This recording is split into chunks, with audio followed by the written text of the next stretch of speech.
Assalamualaikum warahmatullahi wabarakatuh. Kita sekarang ada di Masjid Maf. ہم شام 7 سے 7:30 تک کھانا تقسیم کرتے ہیں۔ مسجد سے منسلک نوجوان انہیں گاڑیوں میں کھانے کے پیکٹ پکڑا دیتے ہیں اور بڑی عمر کے لوگ جو خود نہیں آ سکتے انہیں ہم خود کھانا پہنچا دیتے ہیں۔ ریاست واشنگٹن کے شہر ریڈمنڈ میں واقع اس مسجد کے انڈونیشیا سے تعلق رکھنے والے امام محمد جوبن کہتے ہیں کہ وہ ماہ رمضان میں ہر روز کھانے کے 150 پیکٹ تقسیم کرتے ہیں۔ اسے پیوجٹ ساؤنڈ کی مسلم ایسوسی ایشن نے سن 2006 میں قائم کیا۔ یہ ریاست واشنگٹن کی سب سے بڑی مسلمان کمیونٹی ہے جن کی کثیر تعداد سیٹل کی ٹیک کمپنیوں میں کام کرتی ہے۔ رمضان میں ہفتہ بھر ہر روز 300 لوگوں کے لیے افطار کا اہتمام کیا جاتا ہے، جبکہ ویکنڈ پر یہ تعداد 1000 تک پہنچ جاتی ہے۔ مذہبی اجتماعات اور دیگر سرگرمیوں کے لیے اپنے دروازے بند کرنے کے باوجود مساجد ڈرائیو تھرو کے طریقے پر عمل کرتے ہوئے افطار تقسیم کر رہی ہے۔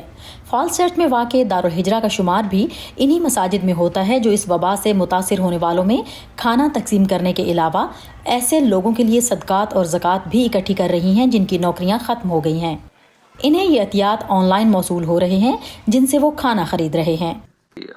Ramadan is the month where Muslims are much more. رمضان میں مسلمان دیگر مہینوں کی نسبت زیادہ فیاض ہوتے ہیں، نہ صرف اس لیے کہ صدقہ خیرات کرنے کا اس مہینے میں ثواب زیادہ ہوتا ہے، بلکہ اس لیے بھی کہ پیغمبر اسلام بھی یہی کہا کرتے تھے۔